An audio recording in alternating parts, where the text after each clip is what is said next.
Greetings, I am Master Nost-Dюрал, Keeper of the Jedi Archives. The Jedi Council requests I perform a daunting task to revise the Order's historical records in light of new revelations about the formation of the Sith Empire. Specifically, I am to trace the conflict between the Empire and the Republic, the Sith and the Jedi, to uncover the roots of the struggle which now plagues us. I've chosen to begin with the singular defining event of recent years, the unprecedented peace agreement between the Sith Empire and the Galactic Republic, the Treaty of Coruscant.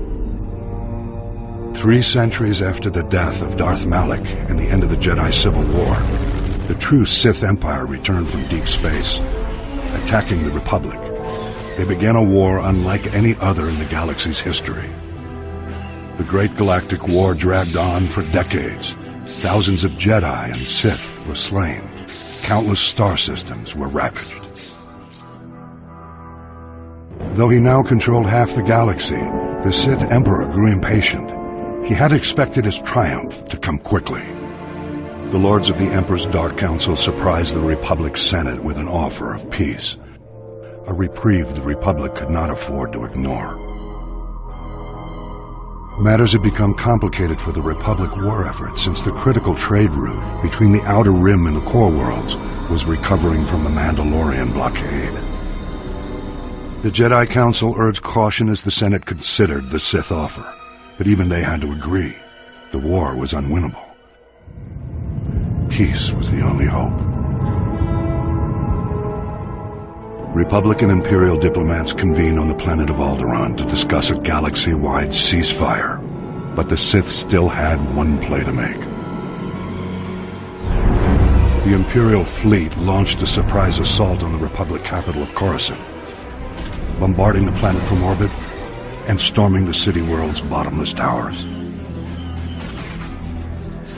With Coruscant's defenses incapacitated, the Imperials annihilated the Jedi Temple, captured the Senate Tower, and held the entire planet hostage.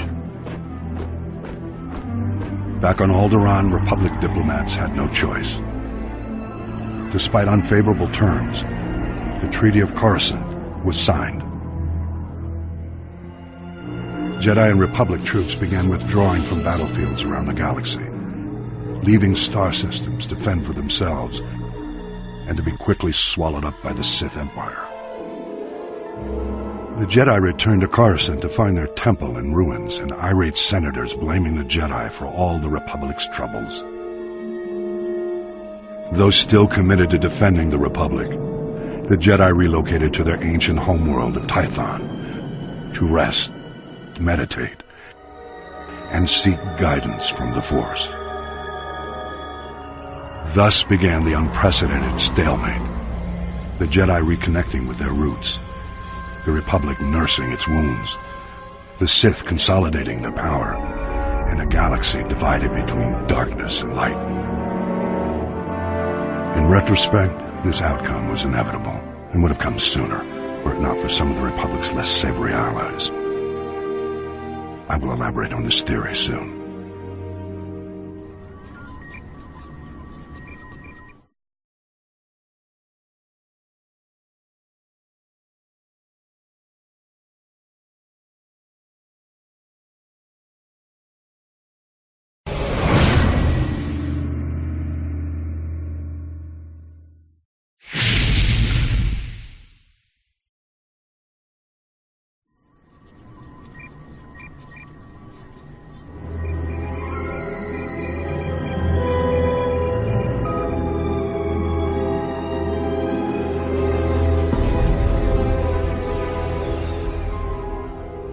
After the sacking of Coruscant, the Jedi Council agreed that the Republic had been undone by the bold cunning of the Empire's strategy.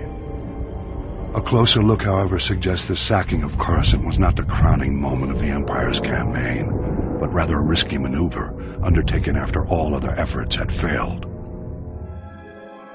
The Sith only considered turning to such measures after their efforts were undermined by an unlikely Republic ally, the criminal smuggling contingent that broke the Mandalorian blockade.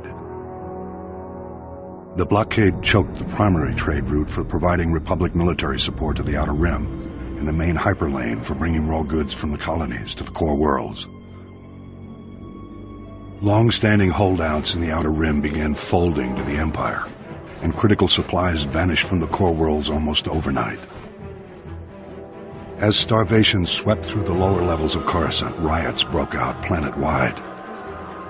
Talk in the Senate veered sharply toward complete surrender to the Sith Empire. It was at this critical hour that a Mirialan smuggler named Hylo Viz recognized an extraordinary business opportunity for her and her partners. With the Republic willing to pay any price for raw goods, Hylo's plan was simple: break the Mandalorian blockade. Loading massive freighters with all the goods the Outer Rim had to offer, Hylo and her fellow smugglers hauled their loads to within a parsec of the blockade and stopped still. Distracted by suspicious freighters, the Mandalorians never knew what hit them. A motley fleet of small starships dropped out of hyperspace and opened fire. A massive space battle ensued. The smugglers' light freighters ran rings around the Mandalorian cruisers. But even so, Hylo Viz and her band were outmatched. Fortunately, Republic Strategic Information Systems was tipped off and starfighters were scrambled from nearby systems. With their assistance, the Mandalorians were quickly overcome.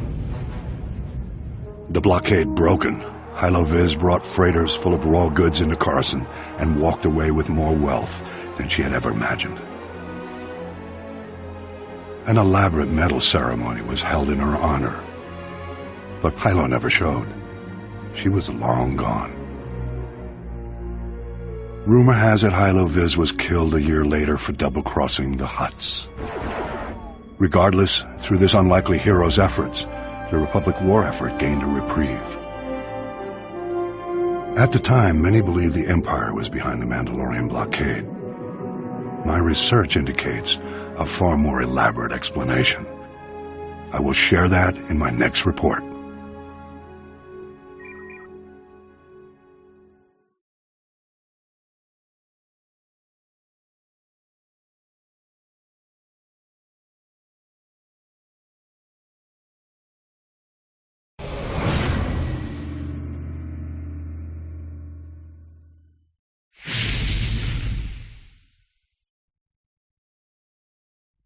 Доступ к архивам джедаев. Запись 3. Сделана мастером Ност-Дюралом. Возрождение расы мандалорцев. С раннего детства мандалорцы готовятся к жестоким сражениям, постепенно превращаясь в тренированных убийц. Эти независимые воины-странники противостояли джедаям веками. Мандалорцев привлекает культ силы, и они никогда не избегают конфликтов. Но на наших заклятых врагов они не похожи. Культура ситхов совсем иная. Мандалорцы убеждены в необходимости противоборств для достижения зрелости, как физической, так и культурной. Для них война — это просто один из способов существования. Неуемная жажда к завоеваниям делает их чрезвычайно опасными. Однако нужно признать, что своим стремлением к совершенствованию они очень похожи на нас, а их суровые понятия о чести заслуживают глубокого уважения. Но нам они не друзья. Преданность мандалорцев нашим врагам стоила нам слишком дорого. После первого натиска империи ситхов звездные системы капитулировали одна за другой, пока, наконец, джедаям не удалось остановить продвижение противника на средних территориях. Впервые за многие десятилетия республиканский сенат вздохнул с облегчением, но облегчение оказалось недолгим. Молодой гладиатор, назвавшийся новым мандалорцем, завоевал признание на аренах Геонозиса. Вот уже много веков так себя не именовал ни один из гладиаторов. Подобного титула заслуживает только величайший воин нашей галактики, способный возглавить мандалорцев.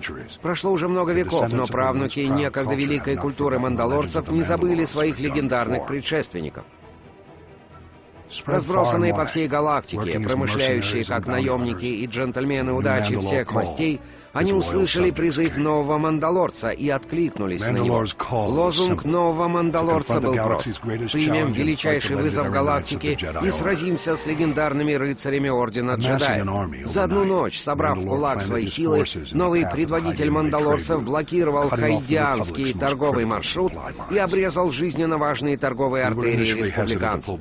Вначале мы не решались отвести силы с внешних территорий, где вели бои с ситхами, но после нескольких обращений Сената игнорировать нехватку ресурсов стало невозможно. Джедаи приняли новый вызов мандалорцев и атаковали армию, блокирующую торговые сети. Но наш орден потерпел сокрушительное поражение.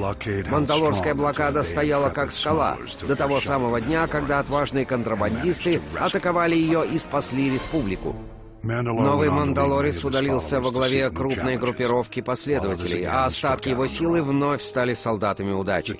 Главной загадкой внезапного возрождения мандалорцев было само появление нового мандалорца. Я постараюсь найти ключи к ее разгадке в моем следующем отчете.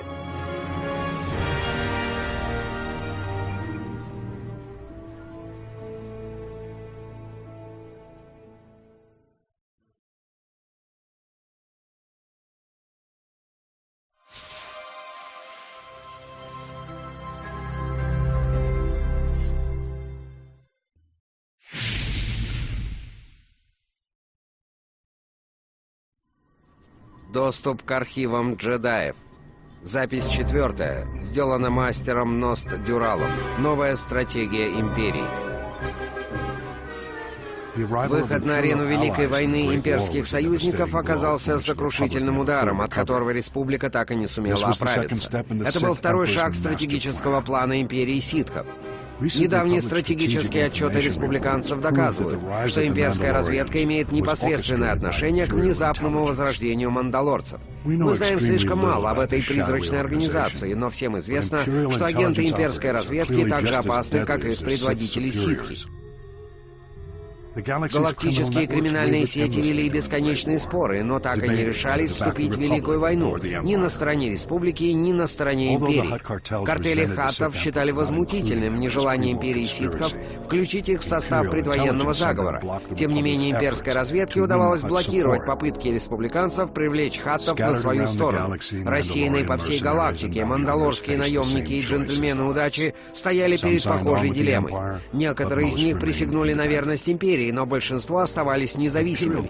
Имперские дипломаты предпринимали настойчивые попытки привлечь на свою сторону наемников самой сомнительной репутации, но каждый раз получали отказ. Поэтому империя избрала новую тактику.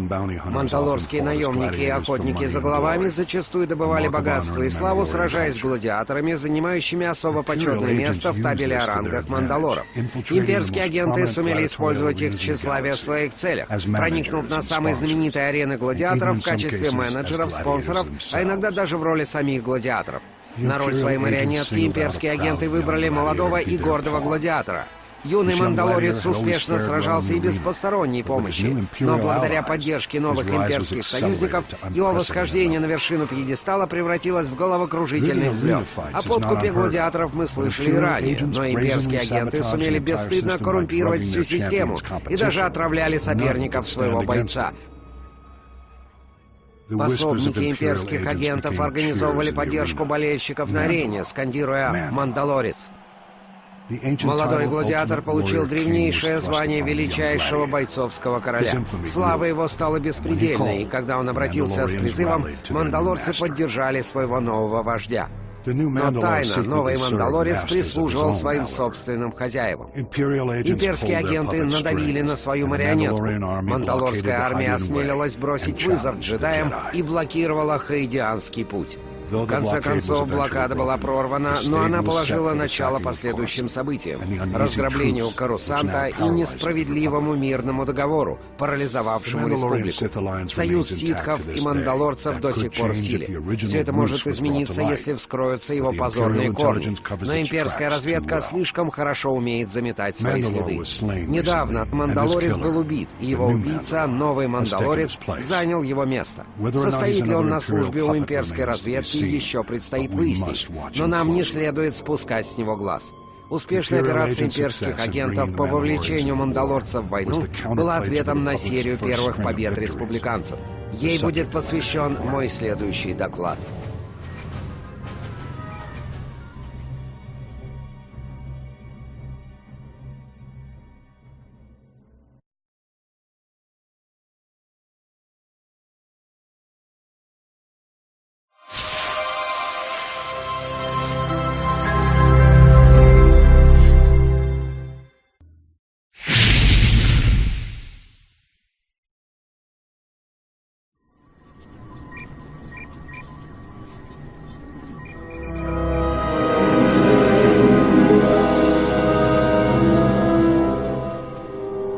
When the Emperor planned the Republic's destruction, he did not foresee the need for alliances. The Sith would sweep through the galaxy, systematically exterminating their age-old Jedi enemies and dismantling the proud Republic. But the Emperor's vision was cynical.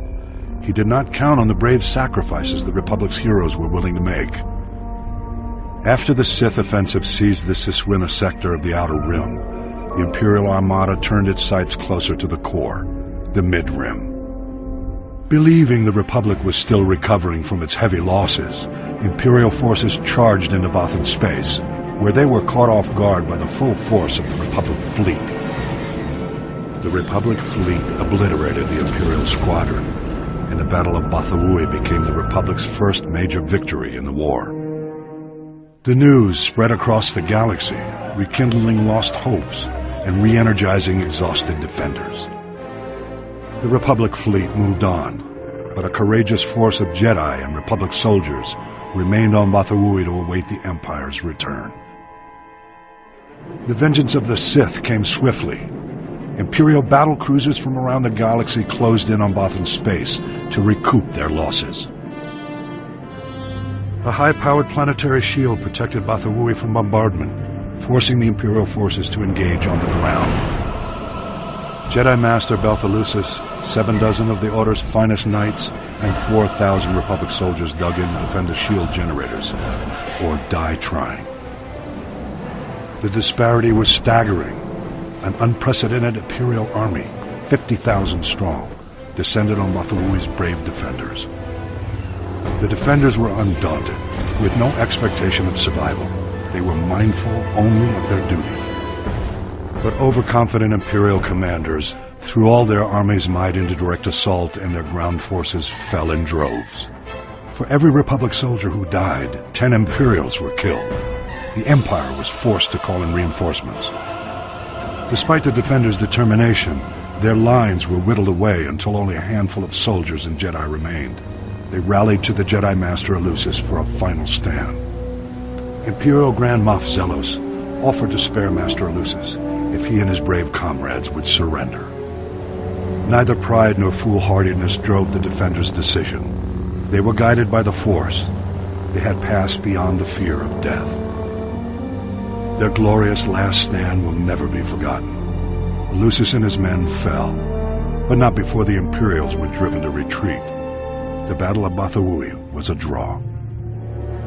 The heroes of Bothawui inspired bold New Republic strategies that eventually halted the Empire's advances.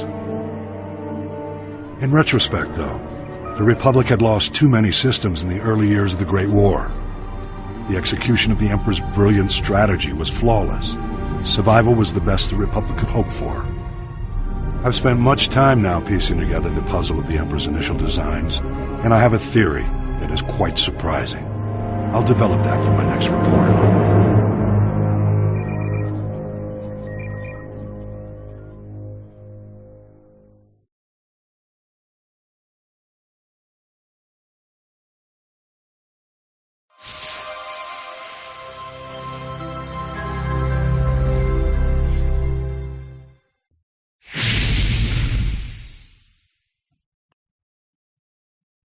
Устанавливается соединение с архивами джедаев. Мастер Ност-Дюрал, запись 6. Стремительный удар Империи ситхов. История Республики не знает событий, подобных атаке Империи ситхов. Они возникли из ниоткуда и организовали нападение чудовищных пропорций.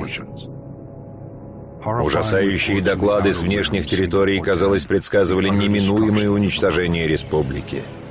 Приступы страха и паники по всей галактике были частью холодных расчетов императора ситхов. Его план был безупречен. Боевые крейсеры ситхов впервые появились на окраине рукава Тингела. Не зная об их происхождении, мы организовали дипломатический конвой с небольшим эскортом старфайтеров. Император хотел, чтобы мы узрели всю мощь его флота перед нападением. Дипломаты передали изображение на ближайшую планету и были уничтожены. Сразу после этого ситхи напали на союзников республики в секторе Апаро, который пал, не дождавшись республиканского флота. Так наши союзники были обращены против нас. Ситхи назначили наместников на Белкадане, Серпидале и Врурии. Республиканский флот внезапно оказался на вражеской территории и вынужден был отчаянно сражаться на 3 фронта. Республика призвала чуть ли не все доступные корабли на помощь флоту, оставив лишь несколько джедайских патрулей на охрану Карибана. И к величайшему несчастью, Карибан пал в руки врага даже без ведома джедайского совета. Отчаявшийся победить превосходящие силы врага, республиканский флот бежал из рукава Тингела, чтобы избежать полного уничтожения. В других регионах внешнего кольца ситхи предпринимали более точечные атаки, уничтожая наши верфи в секторе Слуи, блокируя торговый путь Рима и захватывая ресурсодобывающую промышленность кластера Майнос. Ошарашенные масштабами бедствия, республиканские силы оказались не в состоянии отреагировать. Лидеры республики и члены Совета джедаев организовали экстренные собрания в Сенате, чтобы расставить приоритеты в защите галактики. Но политикам не удалось договориться. Представители тех секторов, которые было решено оставить без дополнительной защиты, выступали с протестами. Многие наши дипломатические союзники отказались идти на жертвы ради общего блага. Каждый сектор оставался сам за себя. Пожалуй, это было самым гениальным прогнозом императора. Он просчитал, что республика распадется на части вместо того, чтобы сплотиться. Пока республиканцы играли в политику, император готовил свои силы для длительного марша к галактическому ядру. Все было бы потеряно, если бы джедайские мастера и выдающиеся республиканские генералы ждали приказа от Сената в те ранние годы войны. Взяв ситуацию в свои руки, они смогли замедлить продвижение империи. Атака империи ситхов была самой тщательно спланированной и искусно исполненной военной операцией за всю историю нашей галактики. Очевидно, что на ее подготовку ушел не 1 век. Этому я посвящу свой следующий доклад.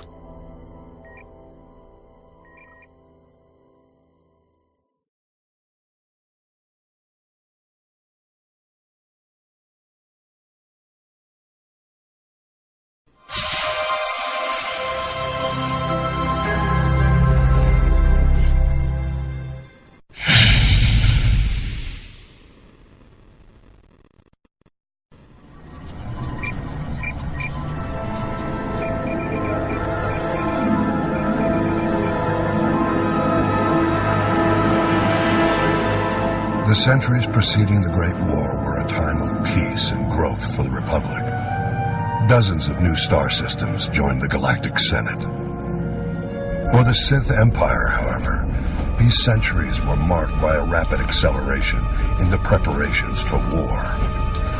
An effort in which the Sith showed surprising cooperation and sacrifice. I have long suspected that during this extended period, the Sith spent generations infiltrating Republic political circles, and even the Jedi Order. Reviewing historical records, I have uncovered strong evidence of one such case. Izen Gint was a 4th-generation Jedi, widely considered to be the most promising Padawan in the Order.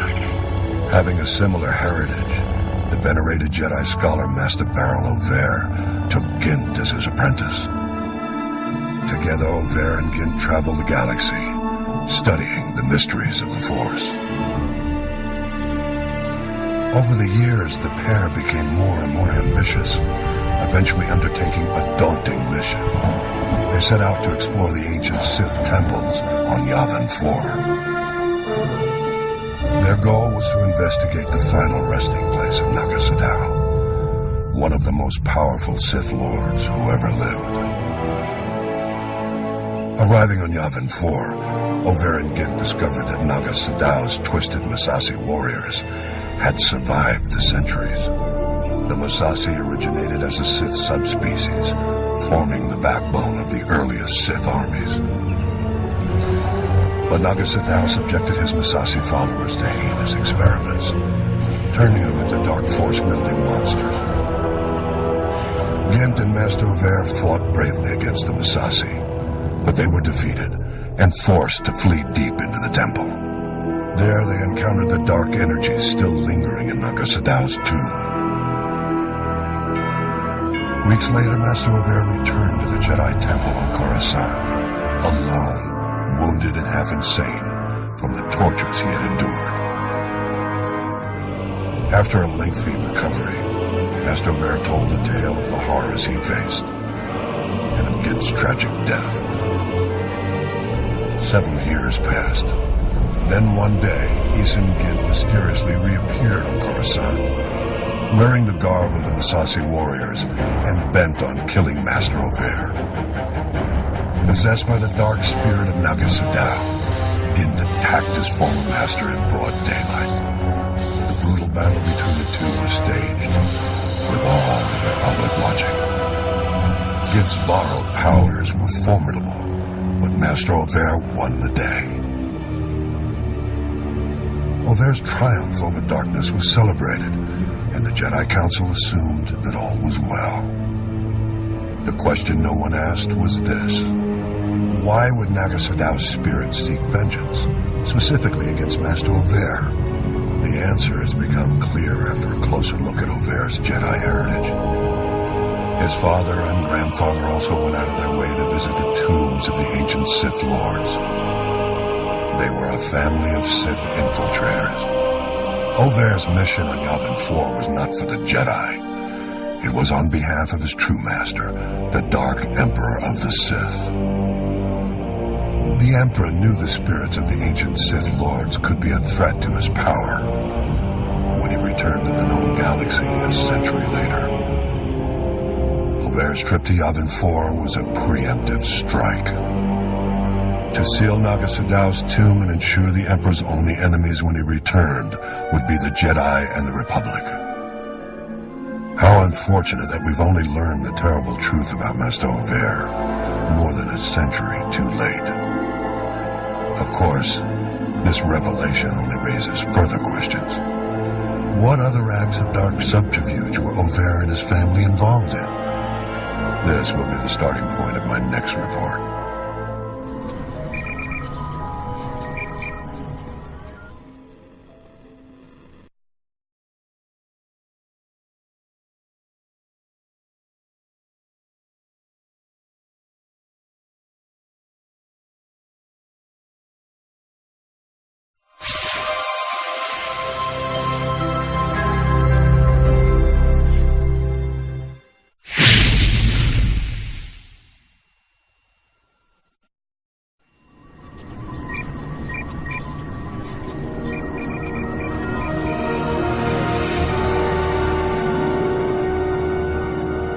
Sith infiltrators.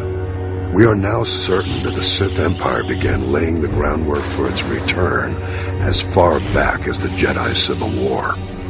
In fact, it's clear that the origins of the Jedi Civil War itself were not as simple as we once believed.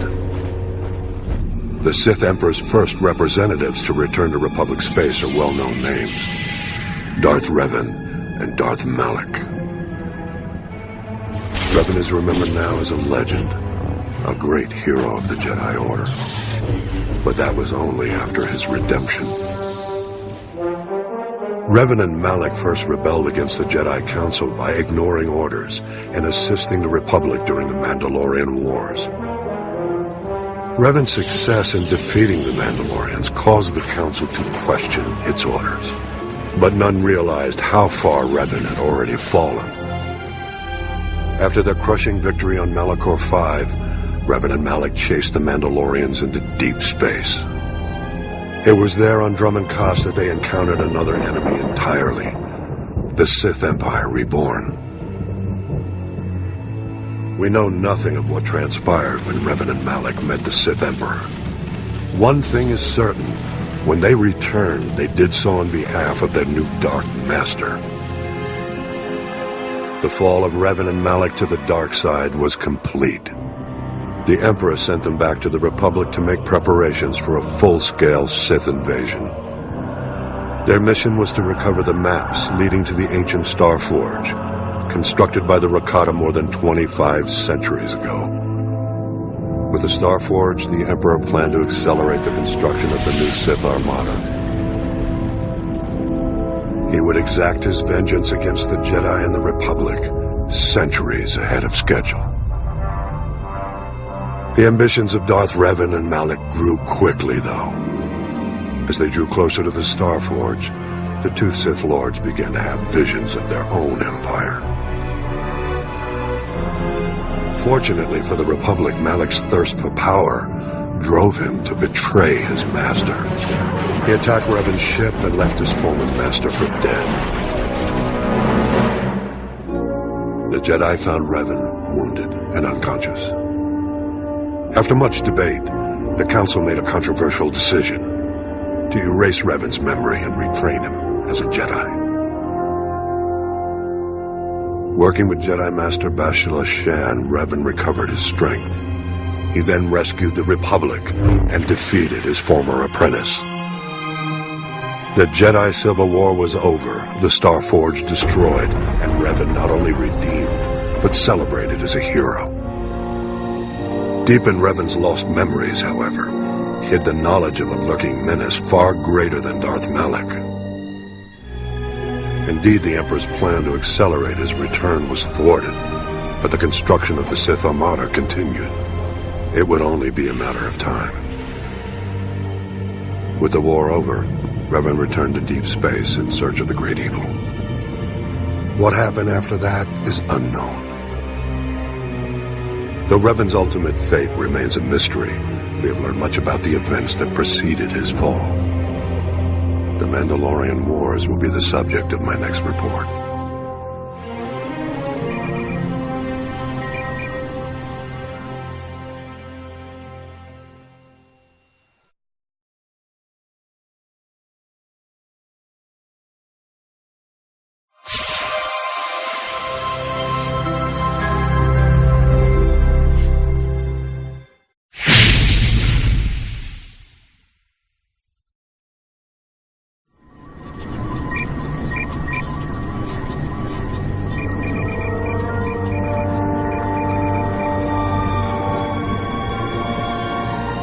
Revan and Malak did not fall to the dark side in a single moment. They turned after years spent in war and in defiance of the Jedi Council. Revan and Malak's descent into darkness actually began with compassion.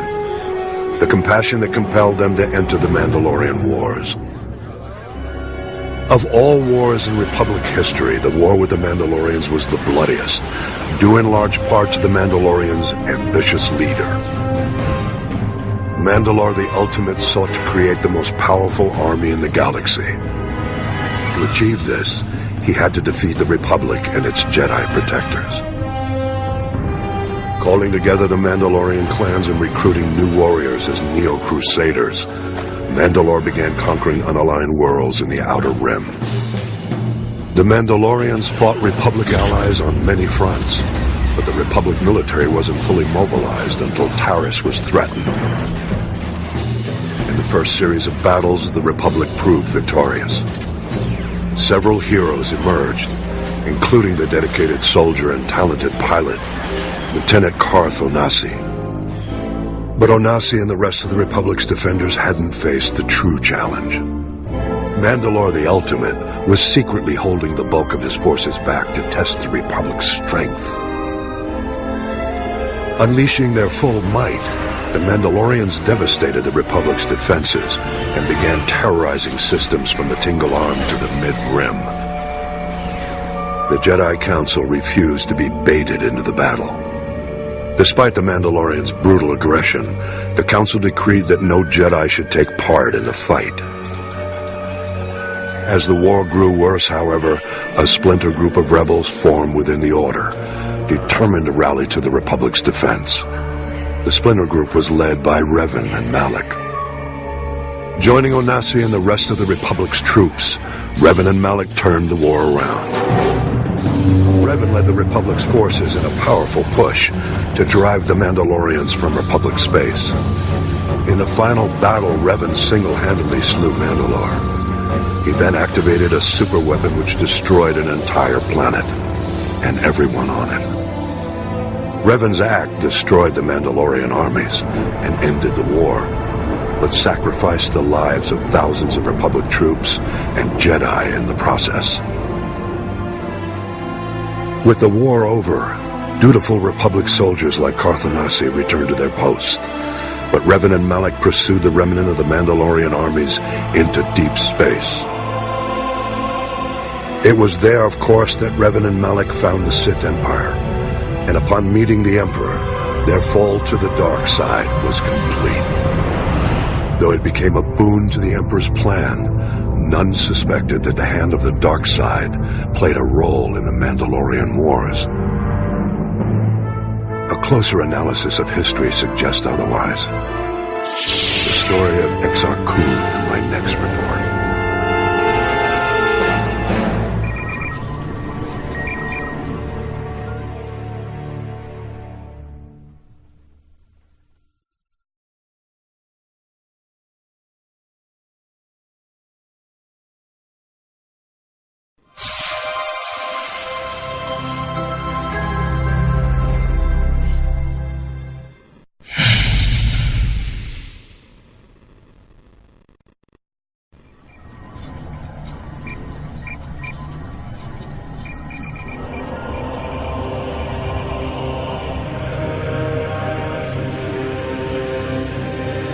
The infamous Sith Lord Exar Kun had no relations with the true Sith Empire, but his fall to the dark side set the stage for the Mandalorian Wars and the eventual fall of Revan and Malak. As a young Jedi Knight, Exar Kun exhibited a strong connection to the Force. Through long practice, he achieved unparalleled prowess in lightsaber combat. Seeking to expand his knowledge as well, the young Jedi delved deeper into his studies of the Force and ignored his master's cautions, believing himself to be immune to the draw of the dark side. The Jedi Council grew concerned, observing that Exar Kun's thirst for knowledge was starting to resemble a thirst for power. But he was already beyond their reach. Traveling to the Onderon system, Kun encountered the spirit of the ancient Sith Lord Frieden Nad. The spirit directed the young Jedi to where he might find the powerful secrets he sought. Venturing into the Sith mausoleums on Korriban, Kun faced tests from the fallen Sith Lords. When he emerged, he had passed the point of no return. His fall to the dark side was inevitable. To complete his indoctrination, Exar Kun journeyed to Yavin 4. There, like others who came before and after, he encountered the fearsome Massassi warriors created by Naga Sadow. The Massassi captured Exar Kun and offered him as a sacrifice to an ancient Sith worm. Facing death, Kun fully embraced the dark side and channeled his hatred to kill the worm. Empowered, the young Sith Lord then enslaved the Massassi and recovered an ancient Sith battleship, abandoned centuries earlier by Naga Sadow. However, ruling Yavin 4 was not enough. Seeking to establish himself as the undisputed Dark Lord of the Sith, Exar Kun attacked the Krath cult of the Empress Tita system. Among the Krath, Exar Kun came face to face with another fallen Jedi, whose strength matched his own, Ulic Qel-Dromo.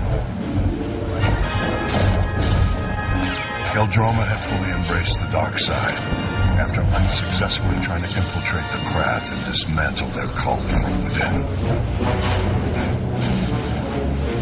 After a long duel, Keldroma and Exar Kun joined forces.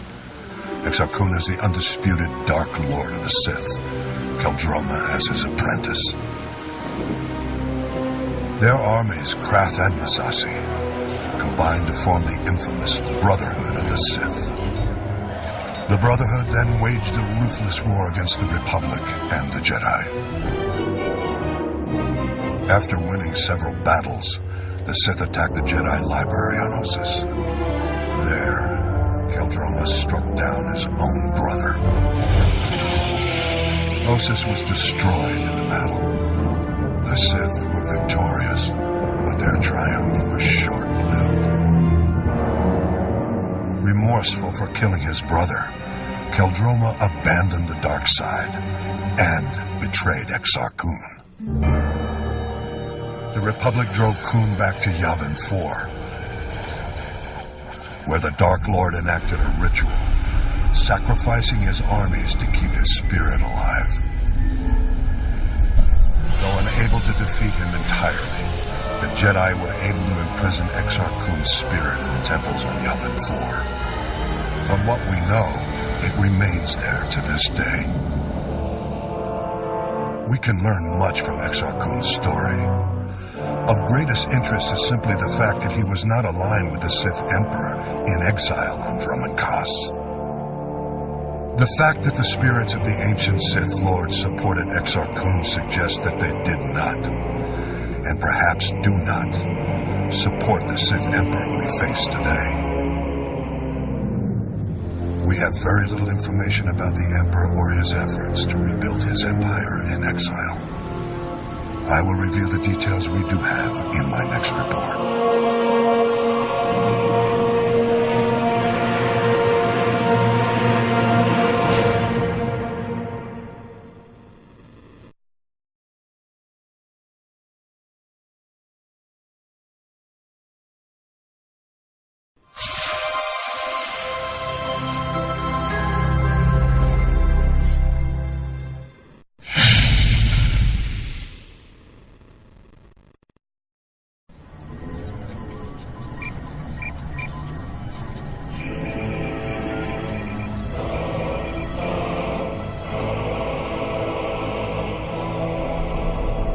For more than 1,000 years, the resurrected Sith Empire advanced unchecked in deep space. All the while, we Jedi believed the Sith were extinct. Though several self-proclaimed Sith Lords challenged the Republic, they were all fallen Jedi, not true Sith. The true Sith were the biological descendants of the ancient red-skinned race native to Korriban. The true Sith were extinct, except those who fled into exile 900 years ago. The success of their reincarnated civilization is testimony to the dark genius of the Sith Emperor. But the dedication of the Imperial people must be acknowledged as well. In our brief glimpses into the Empire's secret history, one name stands out: Grand Moff Odile Viken, the founder of the modern Imperial military. As a child, Viken was one of the few hundred survivors who fled the carnage on Korriban at the end of the Great Hyperspace War. To escape their enemies, the Emperor led a small fleet of Sith ships in a hyperspace jump into uncharted regions. The exiled fleet wandered in deep space for many years thereafter. During this time, Viken learned navigation and became one of the fleet's most respected pilots. The survivors finally settled on the jungle world of Drummun Kos. There the Emperor revealed his vision to build a new civilization of unrivaled efficiency. And he promised his people vengeance. He promised them an empire destined to dominate the galaxy, an empire destined to bring about the Republic's destruction. The Emperor's role in Reconstruction was as visionary alone. He's said to have withdrawn into isolation and left the logistics to a newly formed Dark Council and to loyal Imperial leaders like Odile Viken. While the Dark Council debated long-term plans in the Sith power structure, the young Viken took on the monumental task of establishing order. Viken drafted every non-Force user of age into the new Imperial military. He then developed the Imperial Military Training Regimen that remains to this day. With his army well-trained, Viken led a campaign to carve a footprint into the wilderness of Dromund Kaas, to create room for the Empire's new capital to flourish. Records suggest that during the campaign, he personally slew a rabid Tyrant on the site where the Imperial Citadel stands today. After establishing the Empire's dominion on Dromund Kaas, Viken turned his attention to constructing a new Imperial Navy. Dividing his troops between engineering, mining, and manufacturing, he laid the groundwork for an ambitious plan, the creation of the Imperial Armada. By his own estimates, the task would take centuries. Viken knew he would never see even a fraction of his plan's success. Nonetheless, he garnered the support of the Dark Council and started the work. It was this act which earned Viken the honor of being the first Grand Moff recognized in the new Imperial military. Grand Moff Viken was eventually killed during an Imperial campaign to conquer an alien system in deep space. He died in battle on the bridge of a prototype Star Destroyer, a fitting end to the first Imperial Grand Moff. Though Viken was lost all those centuries ago, his plan and his name lived on to inspire countless generations who marched under the Imperial banner. Viken's story represents the surprising loyalty the Imperial citizens show to an empire in which they will always be subservient to the Sith. I believe the roots of this loyalty lie in the events of the Great Hyperspace War. I'll explain my theory in a subsequent report.